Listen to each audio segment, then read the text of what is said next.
Welcome to a new Malakai.World video. Don't forget to like and subscribe for more. I was very lucky to have a chance to interview Peter F. Hamilton, a best-selling author and sci-fi extraordinaire. I started the interview by asking him how he builds these incredible complex worlds. I always start with the one idea. Don't ask me where that comes from. It's almost a process of working backwards from that. You get an idea, okay, well, where are we going to set this?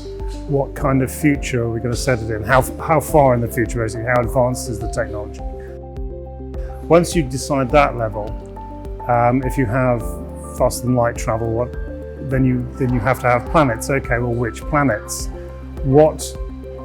How does the technology affect the economy? What politics will you get out of that? So you build this setting right from the very foundation upwards. Then, okay, you've got the kind of world, the way the world functions. What kind of people will live in that? What kind of jobs will they have? What will they do?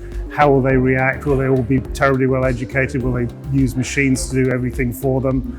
From that comes the characters. And then, okay, so how are they then going to react and interact with that idea that I had right back to start with? So it is almost a process of working backwards from that one idea. To develop a believable world. I always put it down to, if I can't believe in the world, if I don't believe that it will work this way, I can't make the reader believe. It's the iceberg syndrome. 9/10 of it is below the surface.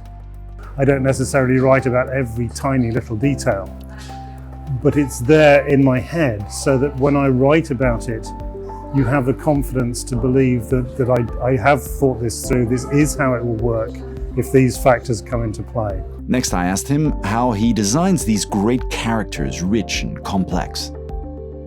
It's all down to character arc. A lot of people start off at the bottom of the pile, if you like, and then you follow them gaining knowledge, gaining friends, getting hurt, not just physically, but emotionally, how they progress, and how the world interacts with them. As I said, if you have a very digitally connected world like we're developing now, will we go through friends faster? Will we burn through people faster? How will that affect you? This is all part of the and then you have to have the basic characteristics of someone, which is different from character. What motivates them? Have they come from a terrible background that they're determined to get out? Or if they've come from a terrible background, are they just going to not get out? Or they just don't care and let life wash over them? If you're born into privilege, do you keep going? Do you guard what you've got? Do you want to spread the wealth? All these things come into account. And then it's people I know and people I see. Everyone says, oh, are you putting me in the book? And I go, no, but I like that little trait you've got, and that will be built into a character. Now, all this takes a lot of work, so I wondered how much planning went into building these stories. Oh, I'm a huge planner. Given the size of the books I write, and I tend to write in series, I have to know how it's going to end before 3 books down the line. I have to know how book 3 will finish, the end of the trilogy, before I start writing book 1. Typically, it will take me 5 years to write a trilogy. The first 6 months is just note making. I will do the world building, I will find the characters, and then as they start to come together, so the plot will advance. And it goes down to individual chapter notes by the time I finish this note-making stage. So when I sit down in the morning, I will know where the character is starting, and I know where I've got to get the character to at the end of the chapter. How I get them there is down to me on the day, so that if fresh ideas come along, I can build them in. And of course, halfway through the book, I have to look at the chapter outlines for the final chapters and rewrite them again because of the new stuff that's come in. It's an ongoing process. It is, in some respects, quite rigid, but I also deliberately leave myself the freedom to incorporate anything new that comes along.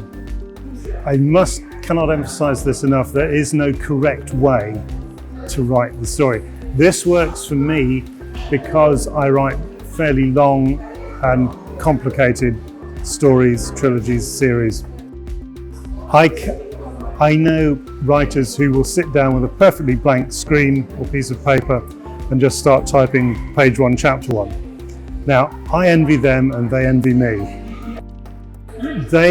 I've talked to quite a few of them, and they just say, I cannot envisage making any notes. It just the story just will flow naturally if you've got the story.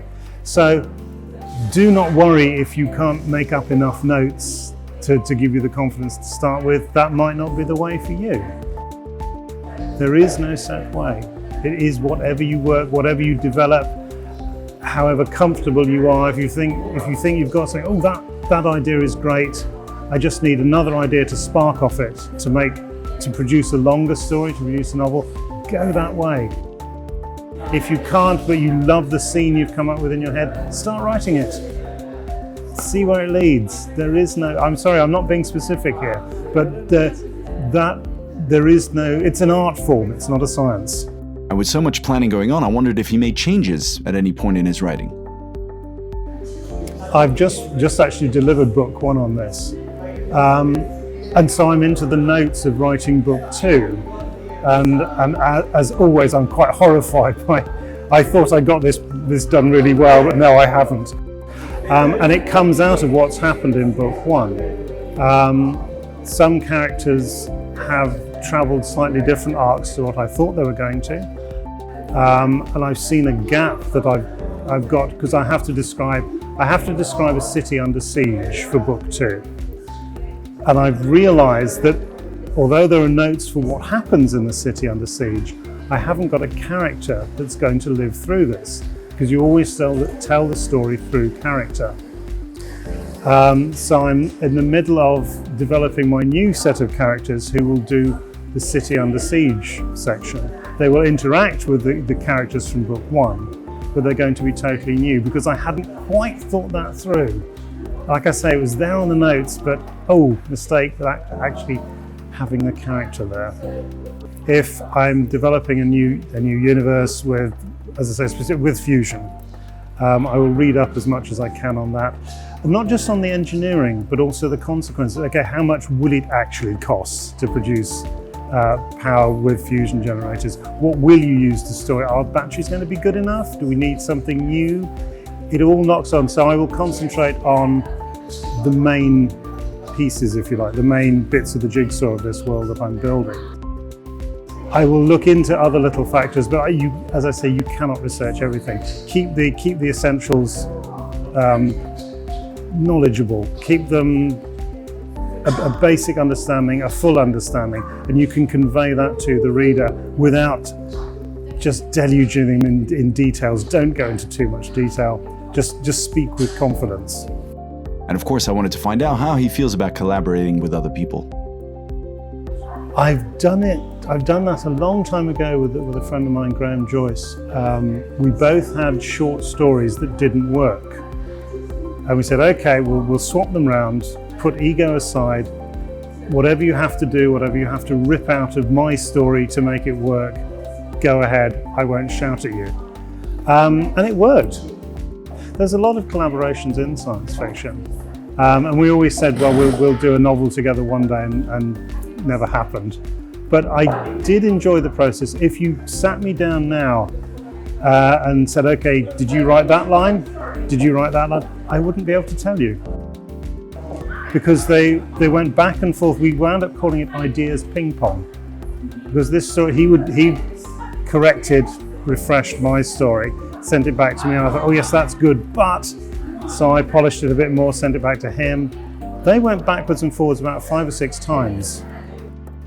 There are collections that have come out. Somebody has written a book in a world that was received favourably and has then handed that over to other authors to come up with short stories. I mean, with the author, as long as the author's okay with it. I'd probably be a little bit protective of what I've done. I think if the world, the story group, was developed as a group from scratch, which I've also done, that was a fascinating process.